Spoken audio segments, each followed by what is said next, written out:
हम रंजीता अहाँ सब गोटे के प्रणाम करै छी।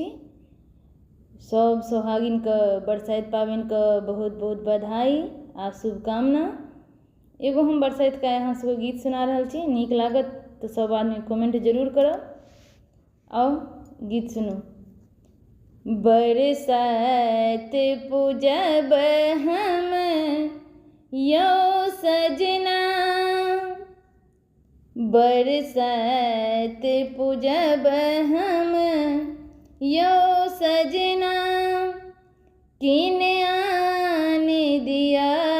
लहठी कंगना, किन आने दिया लहठी कंगना,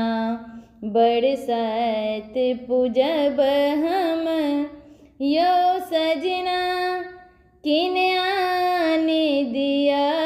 लहठी कंगना, काजर टिकुलिया सोहाग से नूरे, काजर टिकुलिया सोहाग से नूरे, श्रृंगार करब है कनक गहना,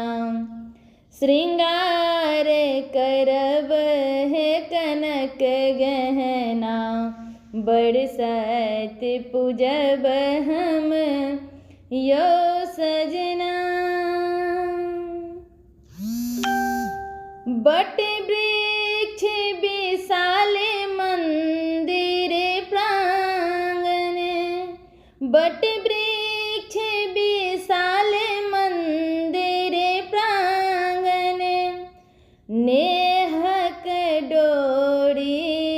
के देबै बान्हन,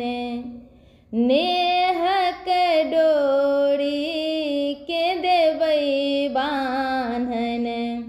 शीतल करबै डोलायब ना, किन आने दिया लहठी कंगना, बरसाइत पूजब हम यो सजना, किन आने दिया लहठी कंगना,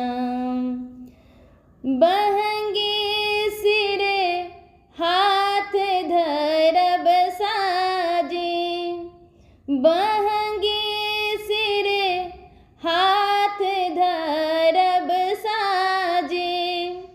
सखियन संग बट गबनी गाबी, सखियन संग बट गबनी गाबी, छाता तानब चली ते अंगना, किन आने दिया लहठी कंगना, बरसाइत पूजब हम यो सजना, किन आने दिया लहठी कंगना, फल फूल नैवेद धूप दीप जरब, फल फूल नैवेद धूप दीप जरब, लाबा दूध नाग नागिन के चढ़ब, लाबा दूध नाग नागिन के चढ़ब, पूजब विध साजब पाति मना, पूजब विध साजब पाति मना, किन आने दिया लहठी कंगना, बरसाइत पूजब हम यो सजना, किन आने दिया लहठी कंगना, काजर टिकुली आसो हाग से नूरे, श्रृंगार करब है कनक गहना,